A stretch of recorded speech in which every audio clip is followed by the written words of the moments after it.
Found my dream job after years of struggle, only to discover my boss was my ex-best friend who betrayed me long ago. Now I must face the past head-on. I lost my mom to breast cancer when I was 12 years old. It was just me and my dad after that, and honestly, it was one of the hardest times of my life. But we managed to stick together and get through it somehow. When I was 14, my dad met this amazing woman named Ashley. They hit it off, and before I knew it, they were getting married. Ashley came with 2 kids of her own, David, who was also 14, and Anna, who was 12. So suddenly I went from being an only child to having a stepbrother and stepsister. At first, things seemed pretty good. I got along well with Ashley and Anna. They were kind and made me feel welcome. But David? Not so much. From the get-go, David and I just couldn't see eye to eye. We were always arguing and fighting about something. My dad would constantly tell me to cut David some slack because he'd been the man of his house for a while. But it felt like no one understood that this was new for me too. When I was 15, I met this girl at school named Emma. We started dating as much as you can date when you're 15, you know? We'd hang out, go to the movies, that sort of thing. But here's the kicker. David had a huge crush on Emma and was super mad that I asked her out before he could. One day, he even started a fight over it, and my dad had to step in to break it up. Somehow, though, I ended up being the bad guy in the whole thing. Then things got way worse after my 16th birthday. One day, my stepmom was putting away my laundry and started yelling out of nowhere. This was super awkward because Emma was at our house at the time. We all rushed to my room to see what was going on, and there was my stepmom holding several pairs of Anna's underwear and accusing me of having them in my drawer. I was shocked. I had never seen them before and had no idea how they got there. I tried to explain that I didn't know anything about it, but no one believed me. Then David jumped in, saying he'd seen me staring at Anna and even claimed I once said I wished I could marry her. It was all lies, but it was enough to turn everyone against me. Emma slapped me, called me a perv, and broke up with me right then and there. My dad was beyond angry. He grabbed me by the arm, dragged me out of the house, and yelled that he wasn't going to put his daughter at risk from a perv. Not the exact word he used, but you get the idea. I was crying, banging on the door trying to get back in and explain, but my dad had had enough. He opened the door, shoved me to the ground, and told me to get lost. I told him I had nowhere to go, and he just said that wasn't his problem and slammed the door. So there I was, 16 years old, out on the streets with nothing to my name and no place to go. I tried calling my grandparents on my dad's side, but he had already talked to them, and they told me they wouldn't help a perv. My mom's parents had passed away before I was born, so I had no one else to turn to. I wandered around for a bit, trying to figure out what to do. I ended up sleeping in parks, behind buildings, and anywhere else I could find some shelter. It was a really rough time. I didn't have any money or food, and I was constantly scared of what might happen to me. Eventually, I found a local shelter that took me in. They helped me get back on my feet a little bit, giving me a place to sleep and some food. I started doing odd jobs here and there to make a little money. It was tough, but I managed to survive. Years went by, and I slowly started to rebuild my life. I finished high school, got a job, and eventually found a small apartment to live in. It wasn't much, but it was mine, and I was proud of how far I'd come. Even now, thinking back on those times is really hard. The betrayal from my own family, the loneliness, and the struggle to survive, it all left a deep David on me. But I also learned a lot about myself and how strong I could be. So that's my story. It's been a long and difficult journey while I lived on the streets for 2 years, doing what I had to in order to survive. No kid should have had to do what I had to do in order to just live. Just saying, there were some really dark days. Lots of therapy later in life helped me with this. Shortly after I turned 18, I found a job working at a boxing gym, states away from where I began this horrible journey. I worked there for years, learned the sport, never going to beat Mike Tyson, but was good at the sport, which helped me with my hate and anger. Then one day I met a new girl, Liam, 20 female, at the cafe down the street from the gym. At this point, I was 35. I know, huge age gap, but we just clicked. I don't believe in fate or soulmates or any of that stuff like that. But if there is such a thing, we had it. I don't know how else to put it. We dated for 2 years and then got married. Her dad was an electrician and hired me on afterwards. I think mostly to know I would be able to support his daughter and know I was doing right by her, but also in case he needed to keep me in check. He never said this, but as a dad, I get it now. Well, 15 years later, we are still together with 4 beautiful daughters. I just passed my master's license as an electrician, thanks to my wife for pushing me to get my GED. She's been my rock, my cheerleader, my overall support through this all. And I can't tell her enough how much she changed my life and how much I love her. Anyways, sorry for the tangent. So just this last weekend, I received an email from my stepsister. Not sure how she got my email address, but I know it isn't hard via the internet. Not like I've been hiding. Mind you, I'm now pushing 53. So it's been 30 plus years since I've heard from any of them. It was a long email. Not going to give you all of it, but the meat of it is they now know what really happened. David, I guess, was busy drinking with his buddies on Friday, and somehow my name was mentioned. David, I guess, started bragging how he set me up and took my girl. Yep, David and Emma got together married all those years ago. They were all laughing, hoping I died on the streets. Bunch of rude and vile stuff. Guess he forgot Emma was there, and she heard it all. So she called my stepsister to let her know. And so Anna spent all weekend trying to find me. Like I said, the email was long short of it is they want to apologize face to face. Although it was already said in the email multiple times and want to make up for lost time. I'm however indifferent to the idea, like I have no ill feelings towards her. She obviously was young and had no real say in the matter, but with lots and lots of therapy, I learned to let go of that hate and anger and to let go of them as well. With all the love I receive from my wife, kids, and in-laws. It's all I really need. I'm of the idea of just deleting the email and moving on like nothing happened. My wife thinks I should at least respond back. Even if to say something snarky like, thanks for finally believing me only took over 30 years. Did I mention my wife has a mean, petty streak to her? LOL, she's awesome. Not asking for advice. Just wanted to share my story. There is a boxing quote that I have up in my house that reminds me every day to see a man beaten not by a better man, but by himself is a tragedy. Edited pushing 52, 53, because apparently people are getting hung up on my age because, if it's not perfect, yes, that's it for you. Update 1. First, I want to thank everyone for their kind words and advice. I wasn't looking for advice. Just wanted a place to share my story to those that gave me credit for overcoming everything. Thank you. However, the wife thinks she deserves most of it, LOL. And in all honesty, she does. To those that think this is fake, it's Reddit. I get it. It is what it is. Most things have to be taken with a grain of salt. I shared my story. I can't make you believe me, but that's okay. If my story resonates and helps others know they can survive, then I'm happy with that. And that's all that matters.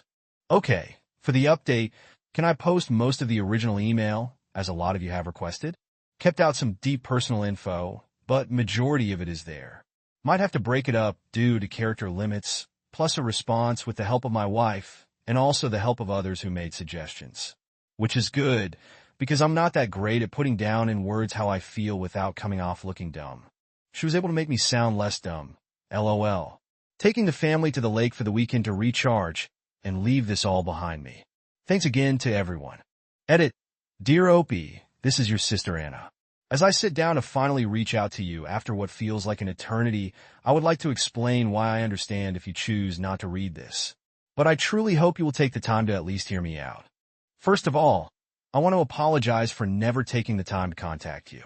Before I was misled by David and Dad, who constantly painted a negative picture of you in my mind. They filled my head and heart with lies, and made me believe that you were someone you were not. For a while, I held on to hope that you would come back home. But as time passed, and their words continued to poison my thoughts, I let go of that hope and allowed myself to believe the worst about you. It pains me to admit that I even started to hate you, despite the fact that deep down, I always considered you a brother to me. I felt betrayed by the twisted image that was presented to me, and I regret not reaching out to hear your side of the story sooner. A lot has changed in our family since you left. I got married, and now you're an uncle. Mom and Dad are still together and are preparing for retirement. David and Emma eventually got married, and they have no children. However, the truth that has recently come to light has shaken the very foundation of everything I thought I knew. On Friday, Emma overheard David boasting about how he orchestrated the setup against you, how he manipulated the situation to make you look bad, and how he convinced us to turn against you to his friends as they all got drunk. They laughed about the pain he caused you and the lies he spread, all while belittling you in the cruelest and meanest ways possible, saying things like, "They hope you died in the streets." Emma couldn't keep this bombshell to herself, and when she confided in me, my world came crashing down. To think that I could have been so wrong about you for all these years is a heavy burden to bear. I can't begin to express how deeply sorry I am, as is Emma. We both realize now the extent of the manipulation and deceit that was carried out against you, and we are devastated by this fact. After sharing this revelation with Mom and Dad started crying, like really crying. I'd never seen him cry before. I believe it because he has been carrying around a lot of guilt all these years. Obviously now, knowing the truth, he is now having to deal with the consequences of his actions. However, after several hours of talking, we all came to the conclusion that we needed to find you and make amends. I have spent hours trying to locate you in the hopes that I could reach out and extend a heartfelt apology for the years of misunderstanding and mistreatment and hurt. I know that words can never undo the damage that has been done to you, but I sincerely hope that you can find it in your heart to forgive us. We long to make amends, to start anew, and to maybe even make up for lost time. Please know that I am truly sorry for the pain and hurt that you have endured because of our ignorance and blindness. I hope that someday we can meet in person so that I can look you in the eye and express my remorse face to face. I can only hope that you will consider giving us a chance to right the wrongs of the past and to heal the wounds that have been inflicted on you by us. With all my love and sincerest apologies, your sister Anna. Dear Anna, I appreciate you taking the time to reach out to me, but I must be honest with you. The years of pain and hurt caused by the lies and manipulation by David and the betrayal by Dad have left deep scars that will never be truly healed. While I understand that you are now aware of the truth and are genuinely sorry for what has transpired, I find it difficult to simply forgive and forget the betrayal and abandonment I experienced at the hands of my own family have left me with a sense of distrust and resentment that can never be overcome. The damage that has been done has impacted me in ways that you may never, ever fully and truly understand. And the idea of trying to reconcile now feels like an insurmountable task. I have spent years in therapy trying to come to terms with the pain and deep trauma I endured, and I have worked hard to build a wonderful life for myself that does not rely on the presence or approval of those who turn their backs on me. While I am grateful for the apology and the newfound awareness of the truth, I do not feel compelled to rekindle a relationship that was built on lies, deception, and betrayal, especially after all these years. I have found peace and closure in distancing myself from those who caused me harm, and I do not see the need to reopen old wounds in the name of reconciliation. While I believe in the power of forgiveness, that isn't something I can give. I wish you all the best in your life. I really do, but I must prioritize my emotional health and self-preservation above all else. I hope you can respect my decision and understand that the wounds of the past will take a lifetime to heal. I would appreciate if you pass this fact on to the others. And please don't reach out again. I must look to my future and not my past. Sincerely, OP Update 2. Hey Reddit strapping folks, because I got an update that's basically a season finale level twist in the saga of my life. Life's been throwing punches, and just when I thought I had my footing, the ground shifted again. Big time. Let's break it all down. And trust me, you might want to grab a coffee, because this is a long one. First things first, I got a call last week that stopped me in my tracks. A hospital call about my dad. He's seriously ill, and the doctors were talking in terms of not much time left. That news alone was a lot to handle. But life had more in store. Almost simultaneously, I found out that my stepbrother David has been disowned by my dad. Yep, the plot thickens. Apparently, after years of bad decisions and escalating behavior, my dad reached his breaking point. But here's where it gets even juicier. Emma, remember her? The girl both David and I dated way back when? Well, she left him. And she didn't just walk away quietly. She dropped some truth bombs on her way out that have seriously shaken the foundations of what I thought I knew. During their final blowout, Emma said David bragged about how he manipulated the whole situation that led to my teenage years falling apart. The accusations, the lies, everything. He thought he was impressing her with his control and cunning, not realizing it would backfire. Emma was horrified, and once they split, she felt I deserved to know the truth after all these years. So, there I was dealing with my dad's illness, and hearing that my life was turned upside down all those years ago based on a twisted power play by David. It was vindicating and infuriating all at once. All the pain, the struggles, the lost years because of petty jealousy and lies. With all this swirling in my head, I still had to face the reality of seeing my dad, possibly for the last time. I wrestled with a storm of emotions. Anger, hurt, a weird sense of duty, and love. It's complicated.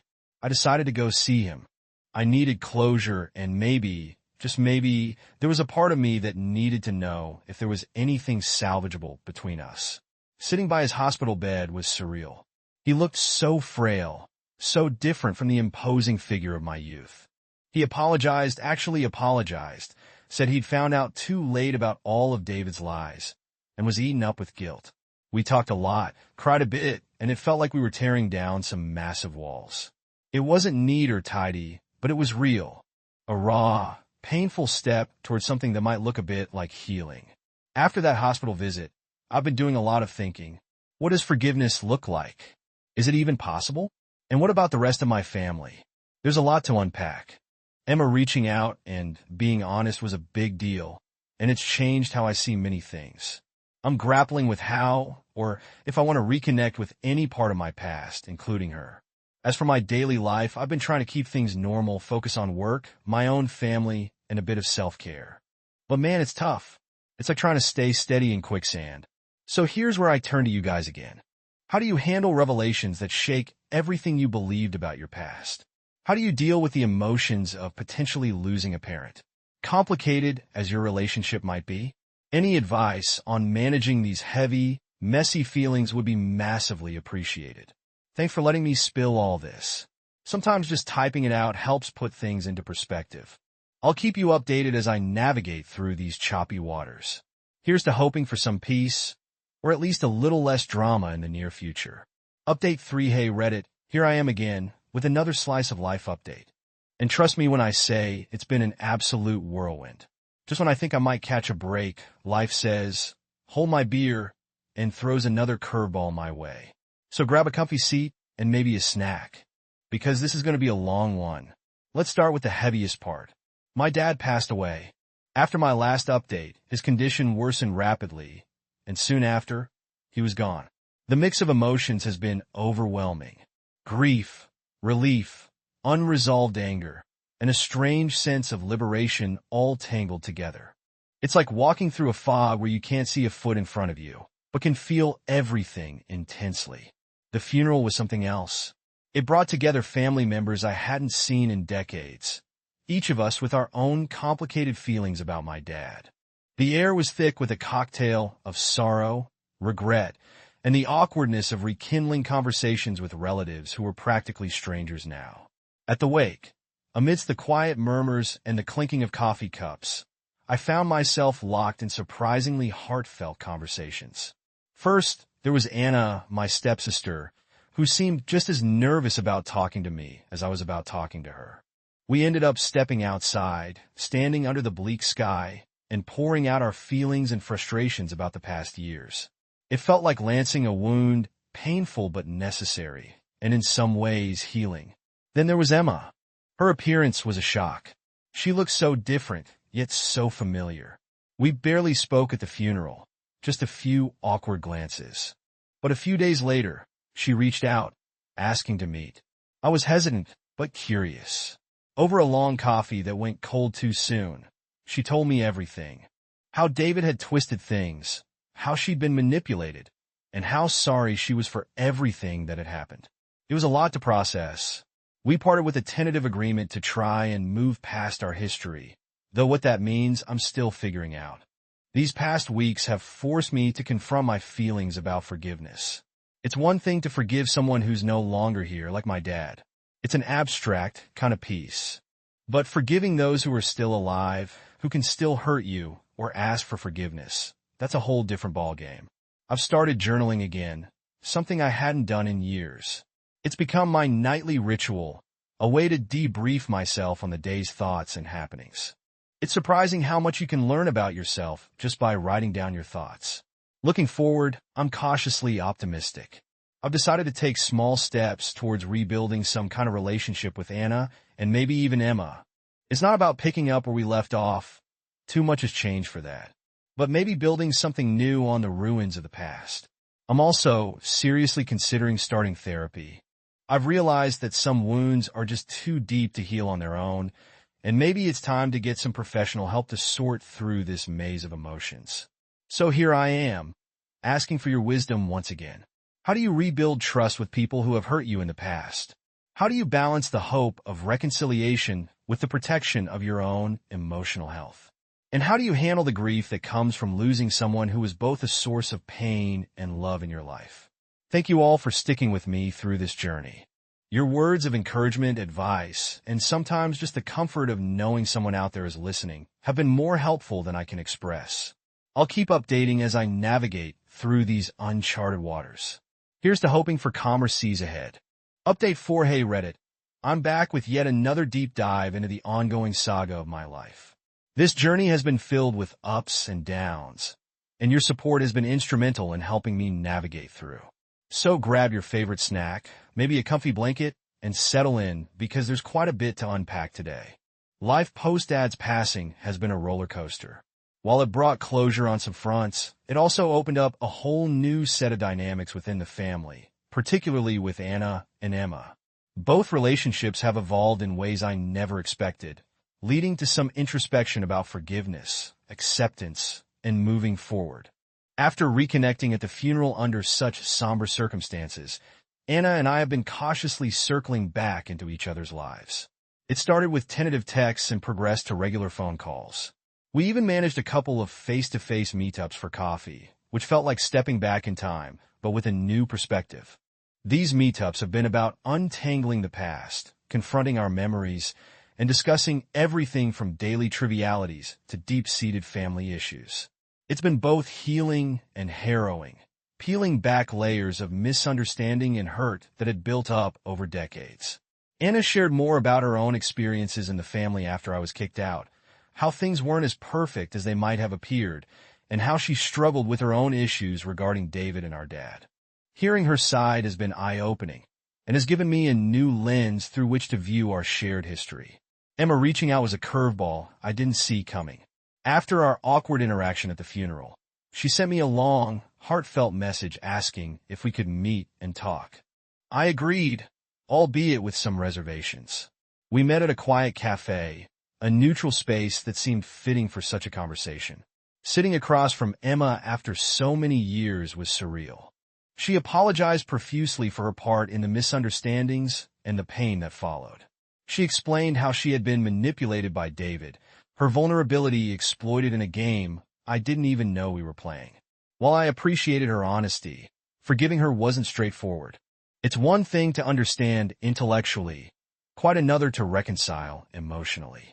However, our conversation did bring some peace. It helped me close a chapter that had been left open, filled with questions and what-ifs. We parted ways with a mutual understanding that while the past couldn't be changed, acknowledging it could help us both heal and move forward. On a personal note, I've started seeing a therapist to help navigate my feelings about all these developments. The sessions have been incredibly valuable, providing me with tools to process grief, handle complex family dynamics, and forge a path toward healing. Therapy has also encouraged me to explore my own needs and boundaries, ensuring I don't lose myself as I reconnect with these parts of my past. Looking ahead, I'm cautiously optimistic. I'm learning that relationships can be rebuilt, even from the most fractured foundations, but they require work, patience, and a lot of understanding. As I continue to rebuild these bridges, I'm also keenly aware of the need to protect my emotional well-being. As I venture further into this journey of reconciliation and healing, I'd love to hear your thoughts on navigating complex family relationships. How do you maintain boundaries while opening up old wounds? How do you ensure that forgiveness doesn't compromise your well-being? Thank you again for all your support. Your advice and kindness have been a beacon during some of my darkest days. I'll keep you updated as this story unfolds. And here's to hoping for more healing and fewer storms. Update 5. Hello Reddit, here I am back at it with another update from the soap opera that is my life. Thanks a bunch for sticking with me and dishing out all those nuggets of wisdom. They've been a lifesaver, literally. Grab your favorite snack, because this update's a doozy and there's a lot to unpack. Life has been, well, a lot. Between rekindling old relationships and dodging emotional landmines, it feels like I've been running an emotional marathon. Let's dive into the latest chapters of this saga. My relationship with Anna has taken on a life of its own. We've gone from cautiously circling around each other to genuinely rebuilding the sibling bond we lost so many years ago. It's been a ride, sometimes bumpy, but mostly good. We've been hanging out more, having those long, deep conversations that you can only have with someone who really gets it, who's been through the trenches with you. Recently, Anna hosted a family dinner and invited me over.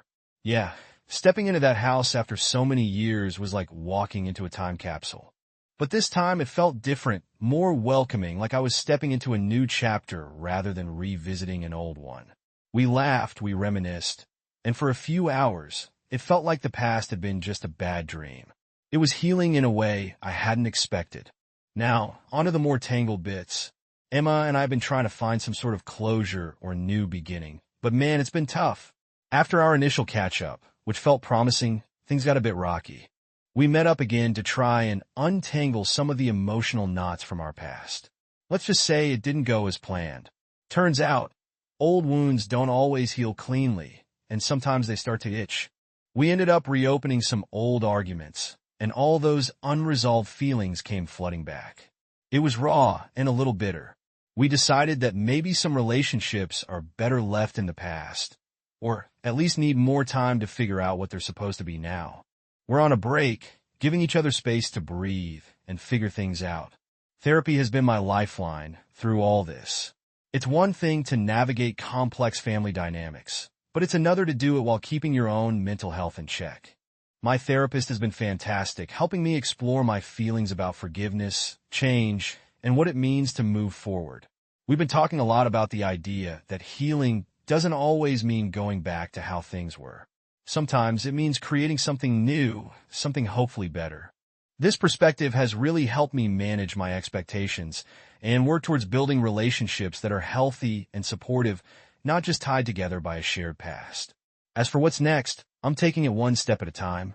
I'm excited about some new opportunities on the horizon, some potential job offers, and a couple of creative projects that might just see the light of day soon. I'm also focusing on enjoying the now, spending time with people who uplift me, diving back into hobbies I love, and maybe, just maybe, starting to date again. I'd love to hear from you guys. How do you handle when old relationships don't pan out the way you hoped? How do you keep moving forward when the past keeps pulling you back? Any tips on managing the delicate balance of hope and realism would be super appreciated. Thanks again for all the love and support. It really does help more than you know. I'll keep you updated as things evolve, and who knows, maybe the next update will have some good news. Here's to hoping for smoother sailing ahead. Cheers!